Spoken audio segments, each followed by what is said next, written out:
ये धारावाहिक साहित्य अकादमी द्वारा पुरस्कृत उपन्यास दीवारों से पार आकाश पर आधारित है। इसे धारावाहिक का रूप देने के लिए लेखक की अनुमति से इसमें कुछ जरूरी बदलाव किए गए हैं। समाज में स्त्री के अधिकार की आवाज बुलंद करते इस धारावाहिक के पात्रों का किसी भी जाति, समुदाय, भाषा या व्यक्ति से कोई संबंध नहीं है। अभी तक ये मंजू कमरे में क्या कर रही है? इतना सारा काम पड़ा है और उसे कुछ पड़ी ही नहीं है। शाम को लड़के वाले आ रहे हैं, पता नहीं सारा काम कैसे होगा। एक बार सोनल की शादी हो जाए ना, फिर वसुधा और व्योमेश का रिश्ता कैसे तोड़ना है ना, उसके बारे में सोचेंगे। हाँ, आज लड़के वाले आ रहे हैं ना, तो तू चुप ही रहना। अरे यही तो टेंशन है। वो ललिता बेन ने लड़के वालों के सामने कहीं ऐसा बोल दिया कि शादी के बाद सोनल काम नहीं करेगी तो। वसुधा, ए वसुधा, जोयू 2 बार आवाज लगाई लेकिन अभी तक ये लड़की टिफिन लेकर नहीं आई। वसुधा, ये लीजिए आपका टिफिन तैयार। ओ हो, तो तुझे मेरी आवाज सुनाई दी है? मुझे तो लगा कि तू कल टिफिन लेकर आएगी। इतनी बार कहा है वसुधा, अरे व्योमेश के ऑफिस जाने का वक्त हो गया है, समय पर टिफिन लाया करो। हाँ फैबा, सब कुछ तैयार था, वो बस आलू की सब्जी नहीं बनी। कुकर की सीटी नहीं आई, शायद उसकी रिंग खराब हो गई है, तो इसीलिए थोड़ी सी देर हो गई। बहुत सरस। लो, कुकर खराब हो गया और तुझे पता ही नहीं है। अरे रसोड़े में क्या खराब हो गया है, कौन सी चीज खत्म हो गई है, इन सब बातों का ध्यान तो तुझे ही रखना होगा ना। कल को तू ये कहेगी कि टमाटर खत्म हो गया था और मैं बाजार टमाटर लेने चली गई थी, इसीलिए देर हो गई थी। तारी तो कई बात छे भाई। फैबा, अब कुकर खराब हो गया तो इसमें मेरी क्या? फैबा, मैं निकलता हूँ ऑफिस के लिए, देर हो रही है। जय श्री कृष्ण। जय श्री कृष्ण बेटा, और खाना टाइम पर खा लेना। हाँ,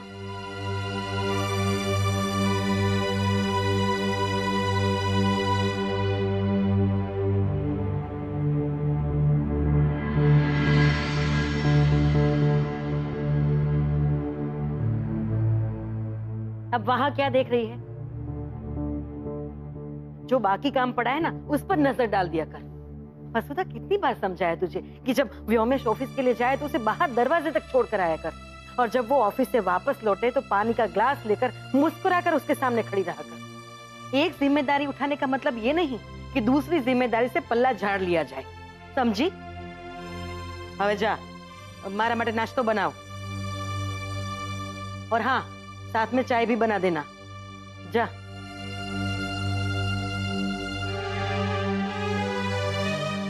ठाकुर जी सौनु ही भलू करे, पता नहीं ये वसुधा कब सुधरेगी।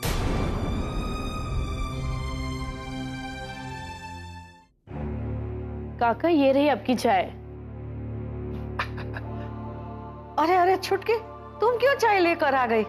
वो बेन रसोई का दूसरा काम कर रही थी तो इसीलिए मैं लेके आ गई। बेटा, बहुत बहुत धन्यवाद। अरे काका, इसमें धन्यवाद कैसा? मंजू, दोनों बहनें इतनी सुशील और इतनी अच्छी है कि मैं क्या बताऊं। और मेरी वसुधा, ओहो हो, वसुधा तो कितनी भोली है, हैं? एक बात कहूं छुटकी, बुरा तो नहीं मानेगी ना? तेरे काका और मैं हमेशा वसुधा की बात करते रहते हैं। मन दुखी हो जाता है उसके बारे में सोचकर, नहीं?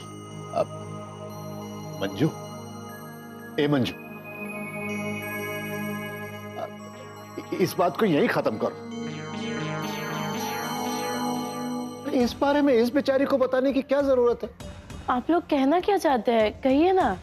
और ना ना, जावा दे, कहीं नहीं। नहीं काका काकी, कहिए ना, आप लोग बेन के बारे में क्या बात करना चाहते हैं? अरे बेटा, क्या कहूँ मैं, ये वसुधा के बारे में सोच सोच के ना मन बहुत दुखी हो जाता है। उसकी हालत मेरे से देखी नहीं जाती है। सारा दिन काम ही करती रहती है, एक काम खत्म होता है तो मोटी बहन दूसरा काम पकड़ा देती है बेचारी को। बेटा ललिता बहन मेरी सगी बहन। मंजू, मैं इससे झूठ तो नहीं बोलूंगा। वो हम पर बहुत हुक्म चलाती, वो स्वभाव की बहुत कड़वी है। और वसुधा तो उनकी बहू है, तो उसके ऊपर और भी हुक्म चलाती। अरे सुबह 5 बजे उठती है वो, सुबह 5 बजे से रात के 12 बजे तक काम ही करती रहती है। जरा भी आराम नहीं है उसे। और ऊपर से रात को सोने से पहले मोटी बहन के पैर भी दबाती है। कितनी थकती होगी नहीं बेचारी, लेकिन मोटी बहन को इसकी जरा भी परवाह नहीं है हो। अरे ऐसे में उसकी पढ़ाई कैसे होगी? अब हम भी तो तुम्हारी तरह मेहमान हैं इस घर में।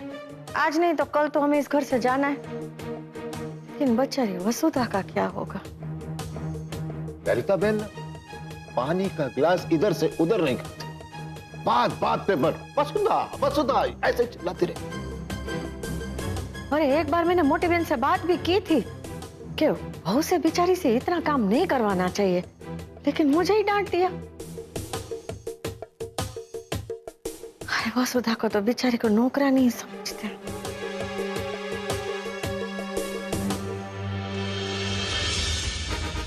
अरे व्योमेश भी तो कुछ नहीं बोल रहा है। उसे तो अपनी पत्नी का पक्ष लेना चाहिए कि नहीं? उसे तो अपनी पत्नी का ख्याल रखना चाहिए कि नहीं? वो भी तो बहन की हाँ में हाँ मिला रहा है बस। पता नहीं वसुधा इस घर की बहू है कि नौकरानी है। उसको देखकर मेरा तो दिल बस जलता रहता है। इतनी पढ़ी लिखी लड़की और देखो क्या हालत हो गई है उसकी। ये व्योमेश पे तो मुझे बहुत गुस्सा आता। अरे वसुधा का ख्याल करके कम से कम घर के कामों के लिए कोई नौकरानी तो रखनी चाहिए। अरे पर ललिता बहन तो कहती है कि बहू है तो घर में नौकरानी की जरूरत ही क्या है। अरे अरे अरे सुन बेटा, सुन तो। लगी आग, लगी आग, लगी आग। क्या मौका मिला है। अब देखना ये राजधानी ना पूरे घर में आग फैला देगी और अपनी बहन के लिए मोटी बहन से लड़ पड़ेगी। अरे हमारा काम तो पूरा हुआ ना है? और घर में हंगामा शुरू समझो। बोलो सियावर रामचंद्र की जय।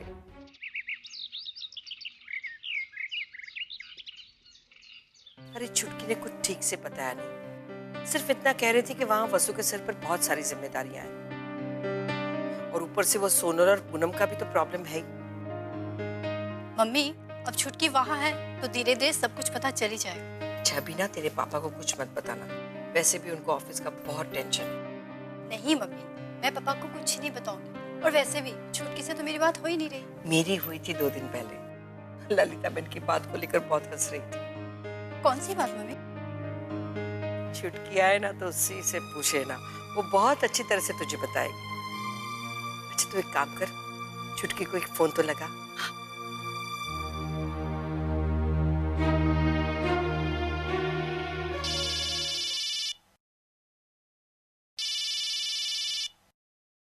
हेलो।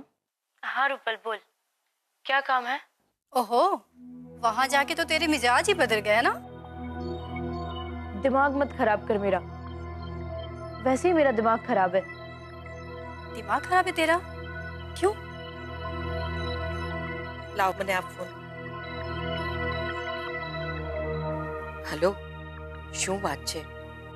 क्या हुआ क्या है वहां सब ठीक तो है ना? वसु कैसी है? अचानक बहुत फिक्र होने लगी है आपको अपने बड़ी बेटी की। इतना प्यार क्यों मम्मी? क्या कह रही है छुटकी?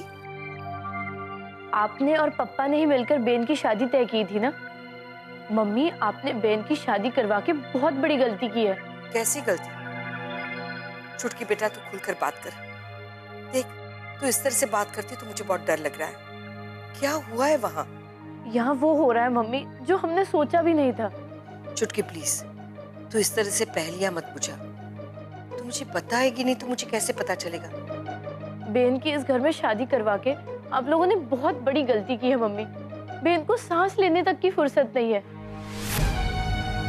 वो सुबह 5 बजे उठती है, रात के 12 बजे तक काम करती रहती है। ना बैठने की समय है, ना ठीक से खाना खाने का समय। अरे पढ़ाई तो दूर की बात है, उन्हें तो 2 पल बैठ के आराम करने तक की फुर्सत नहीं है मम्मी। ये तो क्या कह रही है? शू बोले छा बेटा? साचू कहूँ छू मम्मी।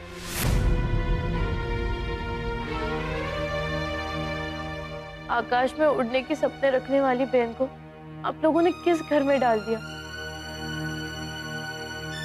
बहन तो काम वाली बनकर रह गई है सिर्फ यहाँ। छुटकी, प्लीज सच सच बता, मेरा जी घबरा रहा है। बेन का तो दम घुट रहा है यहाँ पर, और आपकी विवान यानी कि बेन की फई सास, उसको तो बेन की जरा सा भी परवाह नहीं, और उनके माथे पर काम डालती रहती है। कभी ये नहीं पूछती कि बेन ने खाना खाया या नहीं, कभी ये तक नहीं पूछती है कि बेन थकी है या नहीं। वो तो यही कहती रहती है कि घर की बहू को घर का सारा काम संभालना ही चाहिए, ये तो उसका फर्ज है। बेन कुछ नहीं बोलती है मम्मी, सारा काम चुपचाप करती है। उसके चेहरे की उदासी देखी है मैंने, और मुझे भी कुछ कहने से मना करती है। भाई जो कहती है बस चुपचाप करती रहती है। उसकी अपनी तो जैसे कोई इच्छा बस रही नहीं। क्या शादी का ये मतलब होता है मम्मी? बोलो मम्मी, आप चुप क्यों हो? छुटकी, तो बेन की हालत देखने के बाद मैं सोच रही हूँ, क्यों किया आप लोगों ने ऐसा? क्यों बेन की शादी ऐसे घर में करवाई जहाँ लड़कियों को बोलने का कोई अधिकार नहीं, ना ही वो अपनी मर्जी से जी सकती है? आप लोगों ने तो बेन की जिंदगी खराब कर दी है मम्मी।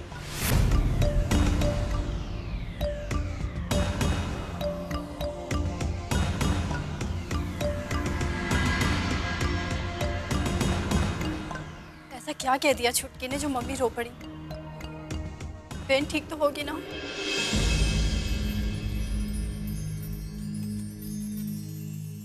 चिड़िया हमारे पिंजरे से अब दूजे घर गई, एक पल में घर आंगन को सूना वो कर गई। तुझको हमारे हिस्से की भी खुशियाँ मिल जाए, फूलों जैसे होंठ तुम्हारे हर पल मुस्काए, ये दुआ है मेरी, रहे दर पे खड़ी, रहे दर पे खड़ी।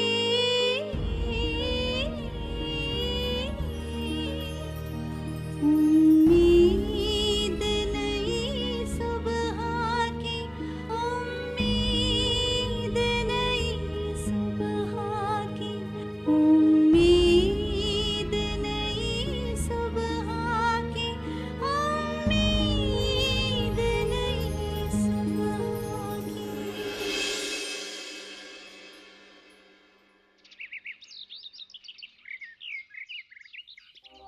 बेला मेरी राह देख रही होगी, मैंने उसे फोन करके बताया भी नहीं। ऐसा करती हूँ, उसे फोन करके बता देती हूँ।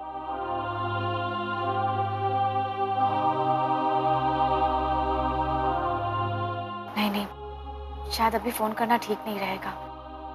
अगर मैंने फोन किया तो वो मुझे अभी के अभी बुला लेगी, और यहाँ मेहमान भी आने वाले हैं, तो मैं निकल भी नहीं सकती। ऐसा करती हूँ, कल बेला से शांति से बात करूंगी।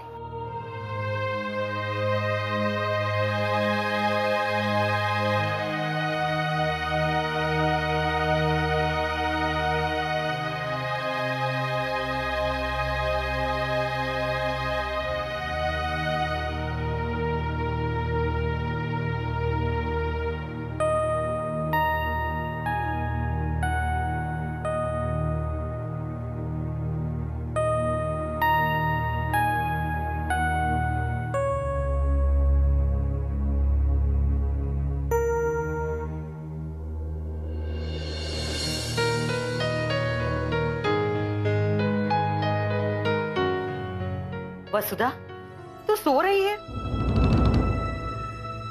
लो कर लो बात। वहां इतना सारा काम पड़ा है और तू यहाँ आके सो गई। नहीं फैबा, वो किताब पढ़ते पढ़ते कब आंख लग गई पता ही नहीं चला।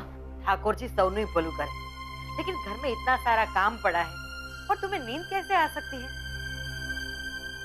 और ये कोई किताब पढ़ने का वक्त है क्या? मेरी एक बहन थी जिसके साथ बहुत बुरा हादसा हो गया और हम दोनों ने अहमदाबाद हमेशा हमेशा के लिए छोड़ दिया।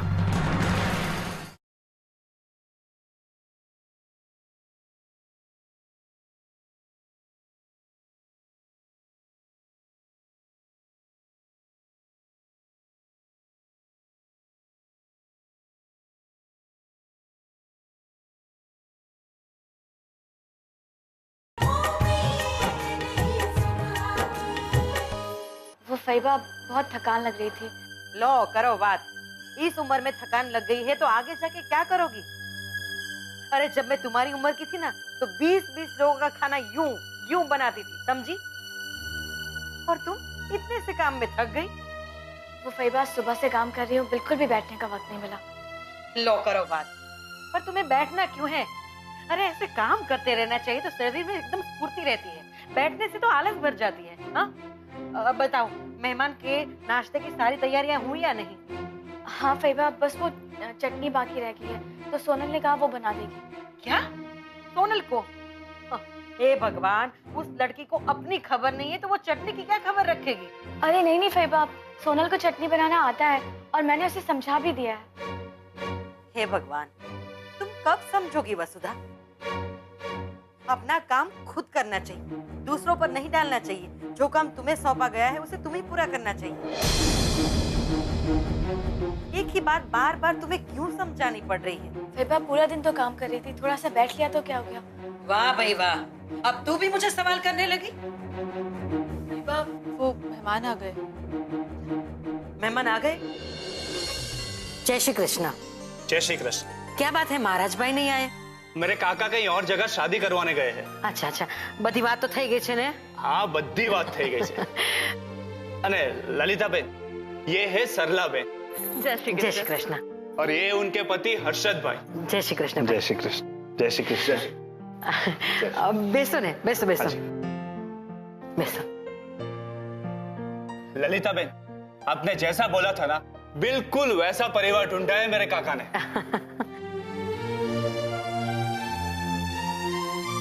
ये हर्षद भाई अहमदाबाद में रहते थे।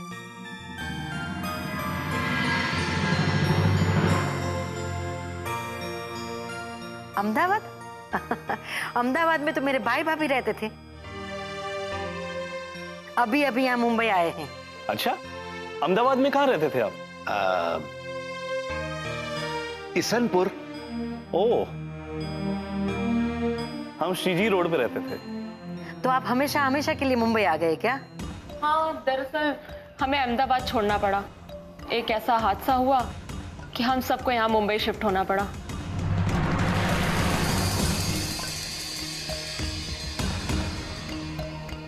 क्यों, ऐसा क्या हुआ? बेन, रिश्ता जोड़ने से पहले हम सारी बातें क्लियर कर देना चाहते हैं।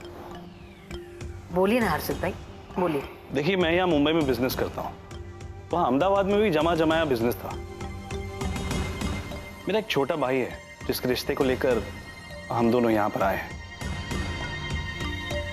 मेरी एक बहन थी जिसके साथ बहुत बुरा हादसा हो गया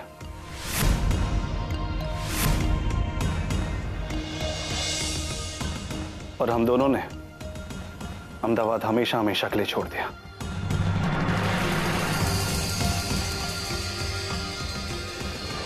अगर मुझे पहले से पता होता ना, मैं इस घर में ये रिश्ता कभी लेकर नहीं आता। अरे इसी की वजह से तो अहमदाबाद छोड़ा हमने।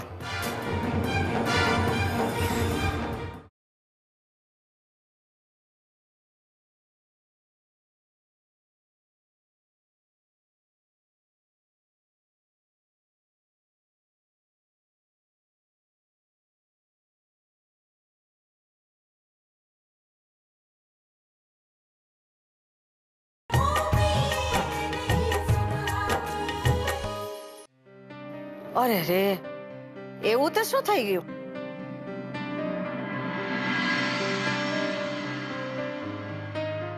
हंसे हर्षद भाई हंसे। ठाकुर जी सबने भलं करे। ऐसी बातें तो होती रहती है ना? फिलहाल आप यहाँ रिश्ता करने आए हैं, इससे मिलिए। ये है मेरी भतीजी सोनल।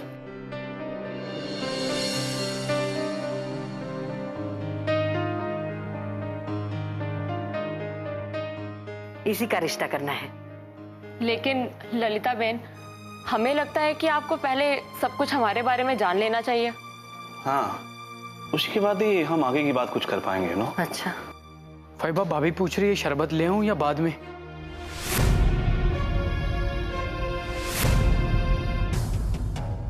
तू यहाँ छुपा बैठा है, सारा अहमदाबाद ढूंढ लिया तुझे।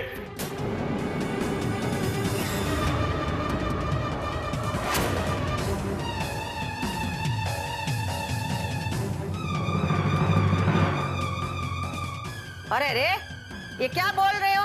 ये तो हमारा बेटा है। हाँ, अभी तो आपको भी जेल जाना पड़ेगा।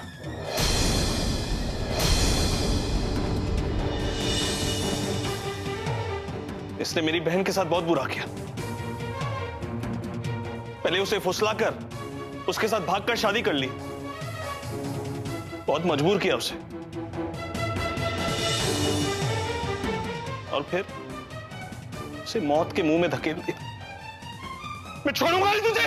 अरे हर्षद भाई, क्या कह रहे हैं आप? अरे मेरी बात तो सुनिए, सुनिए। देखिए आप मुंह से बात करिए, हाथ से नहीं। क्या हो गया आपको? अब मेरी बहन की जिंदगी बर्बाद कर दी इस आदमी ने। मेरी बहन को छीन लिया मुझसे, मेरी भोली भाली बहन को अपने प्यार के जाल में फंसा दिया। ये क्या कह रहे हैं आप हर्षद भाई?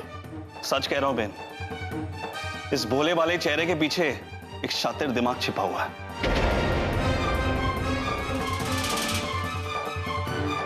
अगर मुझे पहले से पता होता ना, मैं इस घर में ये रिश्ता कभी लेकर नहीं आता।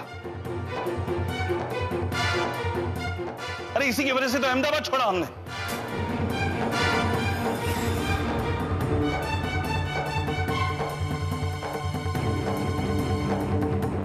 मेरी बहन तो रही नहीं, तो अहमदाबाद रह के हम क्या करते?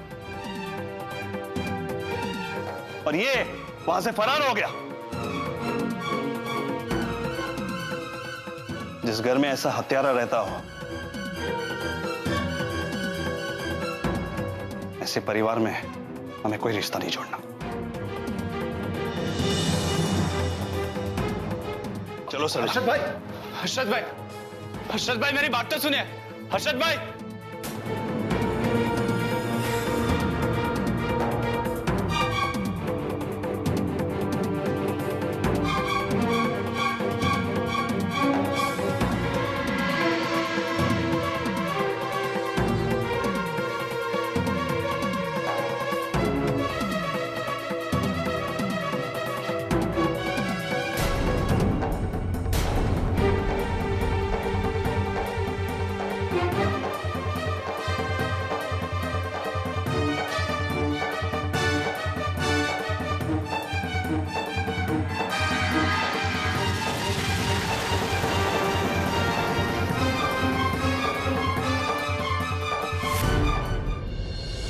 अहमदाबाद में संजय भाई एक लड़की से प्यार करते थे और उन्होंने उससे शादी कर ली थी।